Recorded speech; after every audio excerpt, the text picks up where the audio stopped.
On va commencer en préparant notre vélo. La chose la plus simple avec un moteur roue arrière, ça va être de complètement enlever l'étrier plutôt que d'enlever la roue arrière.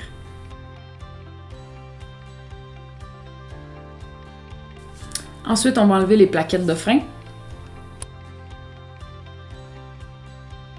Ensuite, je vais prendre un outil bien plat pour venir replacer mes pistons.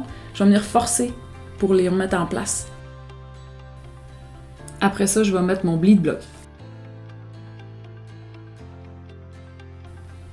Je vais positionner mon levier pour que le port soit tout en haut.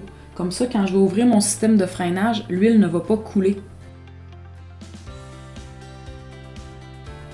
Maintenant que mon vélo est prêt pour la procédure, je vais préparer mes seringues. Assurez-vous de choisir le bon adaptateur selon votre modèle de frein. Voici à quoi devrait ressembler votre montage de seringue. Maintenant, je vais préparer le récipient qui va contenir la vieille huile. Il ne faut surtout pas oublier le petit bouchon. Ensuite, je vais remplir ma seringue aux 3/4, soit environ 15 ml. Ensuite, je vais retirer un maximum d'air de ma seringue pour être certaine que ça n'intègre pas mon système. Et maintenant, on est prêt à saigner. Donc, au niveau du levier, je vais venir connecter mon récipient.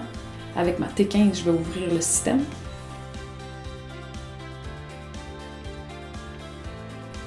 Je m'assure de bien visser le récipient, puis je vais mettre un petit peu d'huile dans le fond, juste pour couvrir le trou. Maintenant, je vais faire la même chose au niveau de l'étrier. Je visse ma seringue ici.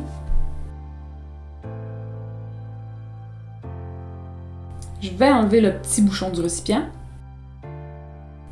Et je vais venir délicatement pousser sur ma seringue pour mettre la nouvelle huile dans le système de freinage. C'est normal de voir sortir des bulles ou un petit liquide un petit peu plus foncé. C'est votre vieille huile qui fait place à la nouvelle.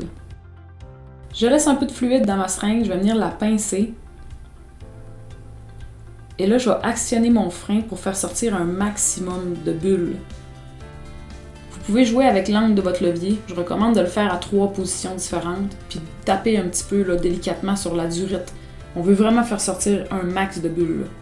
Quand toutes les bulles sont sorties, on remet le petit bouchon, on retire le contenant, et on va refermer le système. Mais assurez-vous d'avoir le O-ring sur votre vis. Ensuite, on revient à l'étrier, on va enlever la pince, puis on va tirer sur notre seringue pour créer une certaine succion. On va faire ça à quelques reprises pour s'assurer qu'il ne reste pas d'air au niveau de l'étrier. Ensuite, je vais exercer une légère pression sur mon système avant de retirer ma seringue et de refermer complètement le système de freinage. Vous avez sûrement remarqué que je me suis gardé un chiffon à la main tout au long de la procédure pour être sûr de ne pas répandre de l'huile. Mais là, je vais vraiment venir terminer mon travail avec de l'alcool isopropylique que je vais venir mettre généreusement au niveau de l'étrier et du levier pour m'assurer qu'il ne reste plus aucun contaminant, aucune trace d'huile nulle part.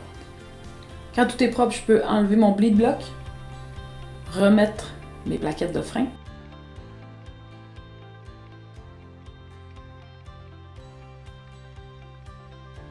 Et ensuite, je vais remettre l'étrier de frein en place sur mon vélo.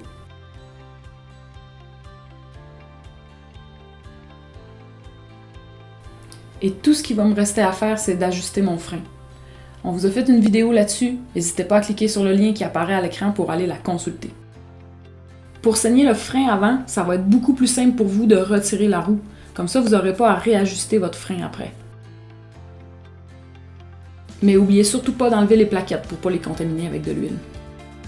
Félicitations, vous venez de bleeder vos freins, puis vous êtes prêts à les rouler.